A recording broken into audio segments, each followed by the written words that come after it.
High friends, আমি Shovon. Welcome to my YouTube channel. আশা করি তোমরা সবাই ভালো এবং সুস্থ আছো। তো শোভনস রিভিউর তরফ থেকে তোমাদের সবাইকে অনেক অনেক শুভ কামনা।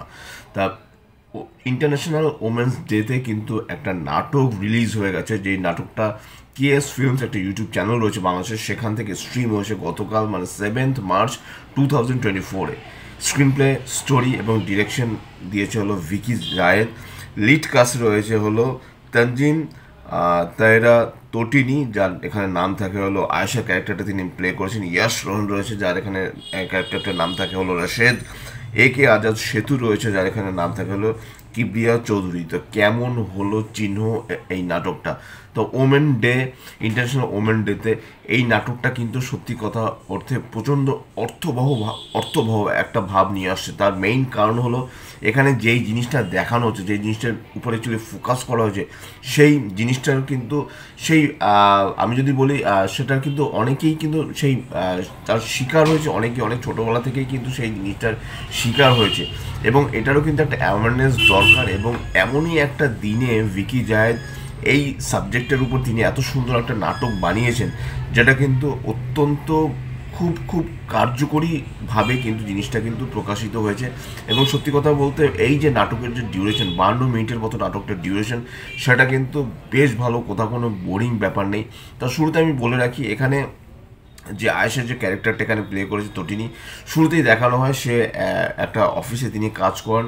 এবং শুধু তাই নয়, তার আগে একদম যেভাবে স্টার্টিংটা হয়, যে একটা লোকের সাথে ধাক্কা লাগে, সে যখন অফিসে মানে আসছে, যখন মানে আমি আয়েশার ক্যারেক্টারটার কথা বলছি, তখন ধাক্কা লাগার ফলে আয়েশার মনে এমনই একটা তার মনে এমন একটা রিক্রিয়েশন শুরু হয়।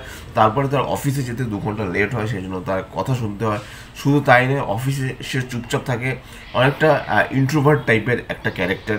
তো সেখানে কিন্তু তার অফিসে গিয়ে রাশেদের সাথে তার এরকম আলাপ হয়। রাশেদও ঠিক বুঝে উঠতে পারে না যে অ্যাকচুয়ালি কিন্তু আয়েশার মেইন প্রবলেম কি।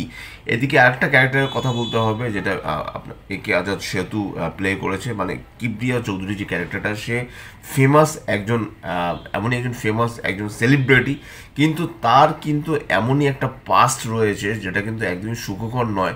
এবং সেটা কোনো না কোনোভাবে কিন্তু আয়েশার ক্যারেক্টারটার সাথে রিলেটেড, যার জন্য কিন্তু আয়েশার বেশ বেশ কিছু প্রবলেম হয়। সে তার বাড়ির লোকও মানে রীতিমতো তার ব্যাপারটা নিয়ে অনেকটা চিন্তিত থাকে। এবং আয়েশা প্রায় এমনই একটা সিচুয়েশনের মধ্যে পড়ে, যার জন্য কি হয়, এই যে আয়েশার যে ক্যারেক্টারটা, সে সবসময় ভীত থাকার একটা রিজন রয়েছে। সেই রিজনটাও কিন্তু এখানে খুব সুন্দরভাবে ফুটিয়ে তোলার চেষ্টা করা হয়েছে। শুধু তাই নয়, এই প্রবলেমটার শিকার কিন্তু রাশেদও হয়েছে, যেটা কিন্তু একদম যদি আমরা নাটকের শেষ ভাগে যাই, সেখানে গিয়ে কিন্তু আমরা এই রাশেদের ব্যাপারটা বুঝতে পারবো। কোথাও গিয়ে কিন্তু রাশেদ এবং আয়েশা দুজনেরই কিন্তু প্রবলেমটা কিন্তু এক। সেই জিনিসটাকে এত সুন্দরভাবে দেখানো হয়েছে। এবং এই জিনিসটা কিন্তু সবসময় আমি বলবো, এই জিনিসটাকে এর নির্মূল হওয়া দরকার। এমন একটা বাস্তব জিনিসকে তুলে ধরেছে। এবং এই যে নোংরামোটা চলছে, এবং এই যে বিশেষ করে আমি পুরুষ মানুষের কথা বলবো, তাদের মধ্যে কিন্তু এই প্রবলেমটা রয়েছে। আমি পুরুষ হয়েই বলছি, এই প্রবলেমটা কিন্তু দূর করা দরকার। এবং সেই জন্য আমি যদি বলি যে কোনো ভালো সাইকোলজিস্টকে দিয়ে বা কোনো এমন কোনো মানে মনোরোগ বিশেষজ্ঞ বা তাদের পরামর্শ নিয়ে, বা এই জিনিসটাকে নিয়ে একটা ফোকাস করা উচিত। এই সমাজের একটা অ্যাওয়ারনেস, এই জিনিসটাকে কিন্তু দেখানো উচিত। এবং শুধু তাই নয়, ছোটোবেলা থেকেই কিন্তু সেই জিনিসটাকে কিন্তু শেখানো উচিত। যার জন্য রাশেদের দেখবেন যে রাশেদ যখন একটা তার রীতিমতো একটা ভিডিও কিন্তু অলমোস্ট ভাইরাল হয়ে যায়, তার পেছনেও কিন্তু একটা রিজন রয়েছে। সে খুব সুন্দরভাবে জিনিসগুলো বোঝায়। এবং সে যে সাবজেক্টের যে কন্টেন্টটা নিয়ে বোঝায়, সেই কন্টেন্টটাও কিন্তু এই নাটকের সাথে কিন্তু পুরোপুরিভাবে অ্যাপ্রোপ্রিয়েট। যার জন্য কিন্তু নাটকের মধ্যে আমরা যখন প্রবেশ করি, তখন কিন্তু আমরা ক্যারেক্টারগুলোর মধ্যে হারিয়ে যাই। এবং যে মেইন যে কালপ্রিট, তাকেও কিন্তু আমরা রীতিমতো ঘেন্না করতে আরম্ভ করি। এমনভাবেই কিন্তু নাটকটা বানানো হয়েছে, যেই নাটকটা কিন্তু খুবই মানে মানে উপযুক্ত। আমি বলবো, আমি হয়তো ওয়ার্ডটা ঠিক আমার মতো গুছিয়ে বলতে পারছি না, খুব অ্যাপ্রোপ্রিয়েট দিনে কিন্তু নাটকটা কিন্তু স্ট্রিম করা হয়েছে। তা আমি কিন্তু সবাইকে হাইলি রেকমেন্ড করবো, আপনারা নাটকটা দেখুন। আপনাদের কিন্তু নাটকটা কিন্তু দেখতে ভালো লাগবে। এবং এই যে চিহ্ন, এই যে নামটা দেওয়ার পিছনে কিন্তু একটা রিজন রয়েছে, এই যে নামটা যে দেওয়া হয়েছে। এবং মেইন যে কিবরিয়া চৌধুরী, আমি যে ক্যারেক্টারটার কথা বলছি, সে যে কি করে একটা তার একটা প্রসেস রয়েছে, সেই প্রসেসটাকে সে সবসময় ছোটোবেলা থেকে ফলো করে। এবং শুধু তাই নয়, 20 বছরের যে একটা গ্যাপ রয়েছে, সে 20 বছর আগেও তার যেরকম বিহেভিয়ার ছিল, 20 বছর পরেও কিন্তু তার একই রকম বিহেভিয়ার থাকে, তার বিহেভিয়ার কিন্তু একটু চেঞ্জ হয়নি। সেই জিনিসটাও কিন্তু একটা অদ্ভুত একটা ব্যাপার, একটা লোকের মধ্যে সে একই রকম তার বিহেভিয়ারটা রয়ে গেছে, যেটা কিন্তু একদমই মানে ঠিকঠাক হওয়া দরকার।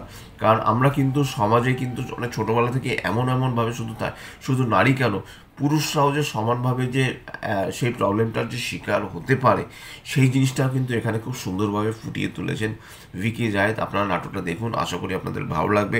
আমি ডিওপির কথা বলবো, ডিওপি ডিরেক্টর অফ ফটোগ্রাফির কথা, বিদ্রোহী দীপন, তার কাজ আমার বেশ ভালো লেগেছে। বাংলাদেশের যে নাটকের কাজগুলো হয়ে থাকে বেশ মানে তাদের সব সব নাটকেই দেখবেন একটা প্রিমিয়াম ফিল পাওয়া যায়। হয়তো বা কন্টেন্ট সবসময় স্ট্রং হয় না, অনেক সময় কিন্তু অনেক উইক কন্টেন্ট হয়, কিন্তু দেখবেন ডিওপির কাজ হোক বা এডিটের কাজ হোক, কালারের কাজ হোক, বা যে কোনো প্রপসের কাজ হোক, যে কোনো কাজ, লিরিক্স থেকে শুরু করে বিজিএম থেকে শুরু করে সং, এভরিথিং কিন্তু তারা না খুব, তাদের মধ্যে একটা প্রিমিয়াম একটা ফিল রয়েছে, যার জন্য কী হয়, নাটকগুলো দেখতে বেশ একটা গুড একটা ফিলিং হয় আপনার মনে।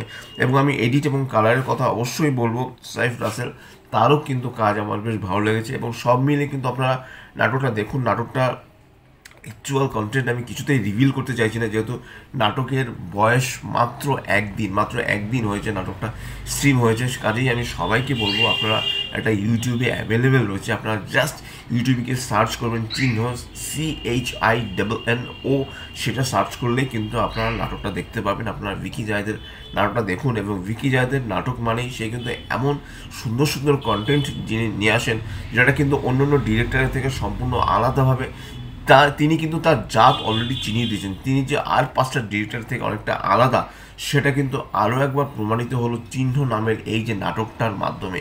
আশা করি আপনাদের সবার খুব ভালো লাগবে। এবং সত্যি কথা বলতে এখানে তটিনী এবং ইয়াসর খুব ভালো তারা অভিনয় করেছে। কিছু ইমোশনাল সিন রয়েছে সেখানে, কিন্তু তটিনী খুব ভালো অভিনয় করছেন। শুধু তাই নয়, তাদের ডায়লগ ডেলিভারিও কিন্তু ভালো। আর ইয়াসরন তো অনেকদিন ধরে অভিনয় করছে, ইয়াসরনকে দেখতেও বেশ ভালো লেগেছে এবং খুব সুন্দর লেগেছে তাদের কেমিস্ট্রিটা।